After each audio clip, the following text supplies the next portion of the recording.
A Medal of Honor hero once forgotten is remembered. Army Sergeant Charles Schroeder was a cavalryman from the Civil War era. Today, he was given the war hero recognition he earned 150 years ago.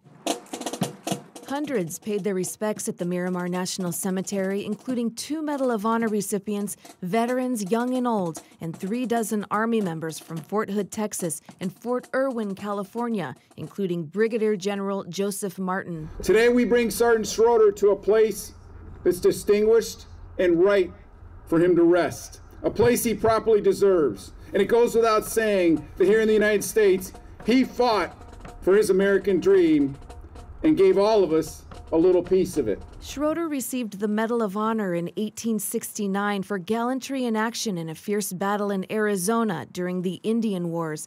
But for decades, his ashes went unclaimed. They were stored in an unmarked communal crypt at Greenwood Cemetery in southeastern San Diego. Earlier this week, his Army comrades reclaimed their brother in arms.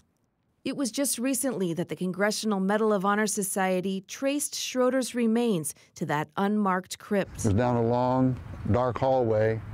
The workers pulled out a casket, and in that casket, once they opened it up, were a number of remains. One of the boxes was his, marked very clearly with his name. It was on top, thank goodness. Bill Hurd is the spokesman for the Miramar National Cemetery Support Foundation. He spent months researching and poring over military reports and historical archives, showing that Sergeant Schroeder did deserve to be buried in the Veterans Administration as a Medal of Honor recipient. Hurd had to prove to the VA that the Schroeder at Greenwood was the same soldier given the nation's highest combat award. Not just where he served, but what was going on at the time that he served there. When he was in the Civil War, where did he fight, and what were those battles like? One of the frustrating things about this whole research is that we don't have a picture of him, we don't have any letters to him or from him to sort of understand what his personality was. Still, Hurd was able to compile a detailed history and physical description of Schroeder. He was a guy about my size, about 5'6". He weighed 135 pounds.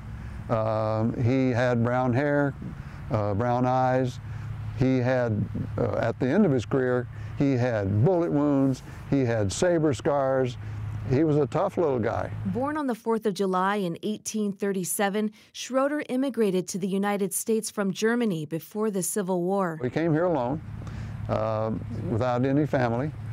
He never married, he never had children. He enlisted in the Army at 25 and served in the military for 3 decades. How he managed to survive all of those years, all those 30 years, in some of the most intense battles of the Civil War and the hardships that were experienced by those who fought in the West. He did survive, and he lived to be 84. He spent the last 3 years of his life in San Diego's Mission Hills. For Hurd, a retired Navy captain, the investigation into Schroeder has been fascinating and emotional. Sadness, because he lay among others whose remains had never been claimed in an unmarked crypt for 94 years. Hurd says he also feels regret that the cavalryman was almost forgotten. And then pride that we're able to sort of bring him back to life, at least momentarily, for this generation. Schroeder is the first Medal of Honor recipient to be buried at the Miramar Veterans Cemetery. He's no longer forgotten. His distinctive headstone is inscribed in gold and bears the Medal of Honor symbol. Susan Murphy, KPBS News.